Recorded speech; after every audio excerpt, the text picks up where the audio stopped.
He is up a game on Sean Fancher. He's playing green-black Eldrazi. This is the version with 4 Heartless Summonings in the deck. So if you're not familiar with this, it's Ancient Stirrings, Mindstone, Heartless Summonings, a full set of Simian Spirit Guides. It ramps up into Oblivion Sowers, World Breakers, and an Ulamog, the Ceaseless Hunger. This one goes big. Not a single Eldrazi Mimic for McDuffie. And his opponent playing Temur Aggro. This is... We've seen some rumblings of this kind of deck with the Delver of Secrets style strategy, but not playing Delver of Secrets. Instead, it's much more of a prowess deck. Swift Spears, Abbot of Keral, Keep, Storm Chaser, Mages. And Tarmogoyf, the only non-prowess creature in the deck because it kind of has prowess. It's just permanent prowess. Right. Mishra's Bauble, Gitaxian Probe, Mutagenic Growth, couple of Tarka's Command to become immense, 4 Vapor Snag. You don't see Vapor Snags in decks that are trying to play long games of Magic. He's just attempting to run people over. So, we'll bring into the match here. Corey McDuffie at 12, just making a block on 2 Tarmogoyfs. He blocks with a token and with a Matter Reshaper. The Matter Reshaper is going to reshape into Heartless Summoning. And he takes some damage off the Swift Spear. For Fancher, it's going to be an Abbot of Keral Keep, flipping into a Misty Rainforest. Corey down to 7. He's taken a lot of damage this game. Yeah, McDuffie is currently at 8 mana towards an Ulamog, bringing back a World Breaker to hand. But even if he got into Ulamog range, I don't think that's going to be enough on this board. Yeah, getting back World Breaker, I don't know that World Breaker will be good enough. Sacks Mindstone. Drop returner from Corey. Looks like an Eldrazi Temple. Eye of Ugin is the play. So he has 8 mana for an Eldrazi spell now. Certainly could cast the World Breaker. World Breaker can block a Tarmogoyf. McDuffie is still getting hit by Tarmogoyf, Swift Spear, Abbot. That looks pretty lethal to me. Taps 3 for World Breaker. He can tap Eye of Ugin thanks to that copy of Urborg. And he'll exile the Stomping Ground.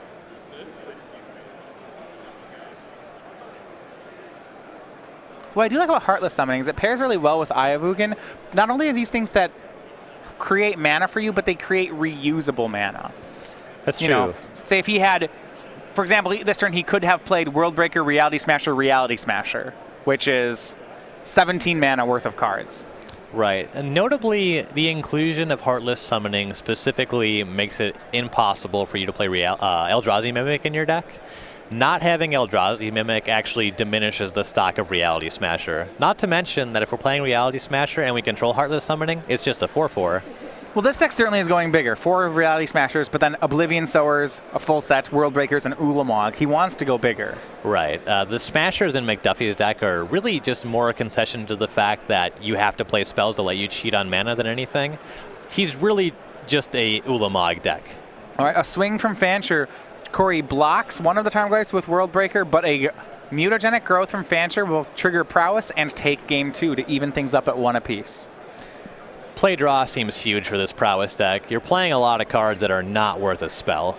Vapor Snag I discussed. Mutagenic Growth is only good in specific situations or when you're attacking for lethal. We have 4 Mishra's Baubles as well, just to trigger Prowess. Interesting thing about playing 4 Mishra's Bauble and 4 Gitaxian Probe, it can be very difficult to evaluate how good your opening hand is. You can have something that has 5 spells, untap in your second turn, and have 5 lands in hand. We see a lot of this at the Pro Tour. We actually saw Death Shadow aggro be a very popular day 1 choice among the European teams. I do like Death Shadow more than I like these Prowess creatures, in particular Storm Chaser Mage, because it costs 2 mana. Just because the investment on Death Shadow is so low, and you just get to do a lot of powerful things. Gut Shot has been very well positioned in Modern as of late, so just like having that card in your deck just plays very well with Death Shadow. You can also Lightning Bolt yourself to the face in interesting ways to generate a lot of damage with the Death Shadow deck. And you're also punishing your opponent for dealing damage to you. You're punishing them for their game plan, which I like quite a lot. So for Corey, turn 1, he will exile Simian Spirit Guide to play Chalice of the Void on 1. This is something we saw a lot of out of the Channel Fireball colorless Eldrazi list. I've lost to a lot of turn 1 Chalice of the Voids in my life. Doesn't feel good.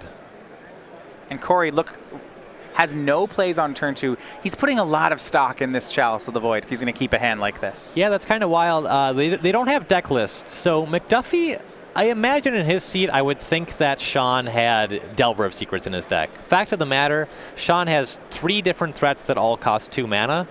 So the Chalice of the Void is not necessarily going to be game over here. Right, it's not a lights out play. It does take care of Monastery Swiftspear, Gitaxian Probe, Lightning Bolt, Serum Visions, Vapor Snag. It's half of Sean's deck. Yes. But not all. It matters, but it matters in the way that you need a follow-up. Just like a lot of the times where you see a Blood Moon deck play Blood Moon and hope it's good enough, you have to kill your opponent. Sean's play is a Tarmogoyf. It'll swing for 1. Corey's at 19. Corey misses land number 2 for a second time. If we went by turn 1, things looked exceptional for Corey. Turn 2 onward is looking very bad.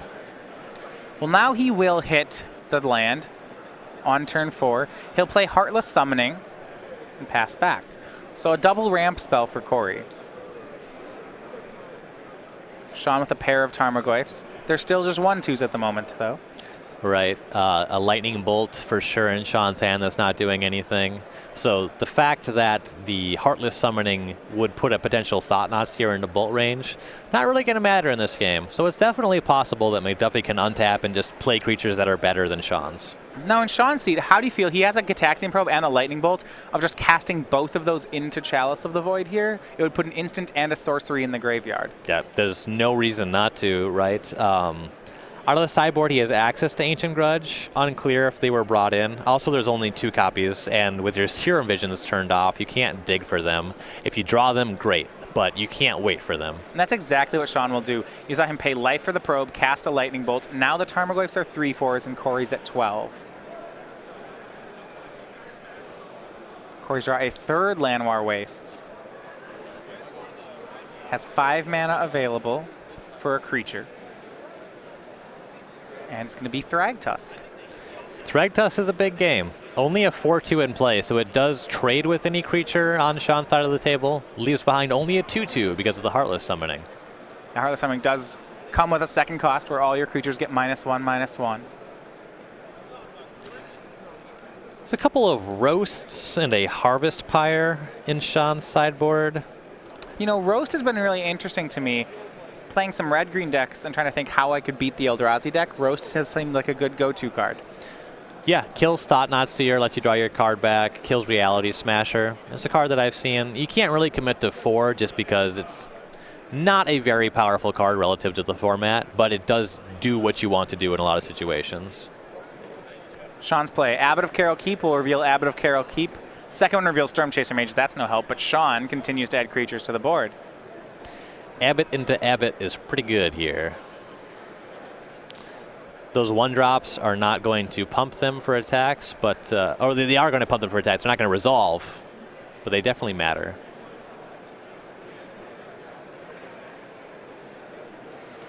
And here swings Abbot. It's a 2/2/1.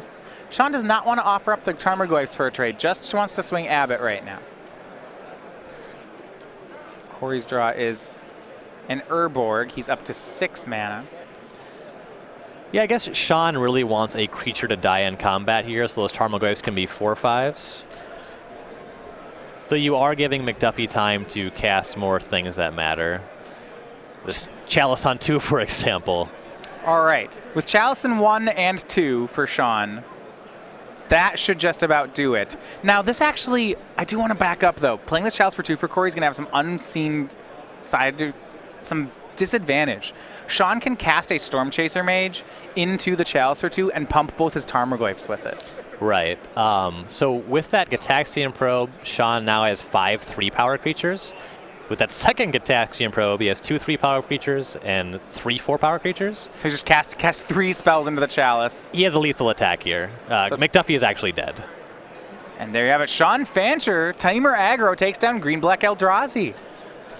Like I was saying, you can't just Chalice. You have to kill your opponent. Sean did get a little lucky to Abbot into Abbot. That was how he was able to get that critical mass of creatures to be lethal. But McDuffie wasn't doing anything. For the 3rd time in as many matches, we see Eldrazi on the losing side of the game as well. Yeah, the deck's probably just not even playable, right? I mean, that's what I'm taking out of this. Doesn't matter. You can build it blue-white or green-black Heartless Summoning. Notably, in Columbus, we did watch the deck rally the Ancestors, lose 4 times on camera, and then win the tournament. And I know for a fact that we have not witnessed the only 3 Eldrazi players in the room. Just saying.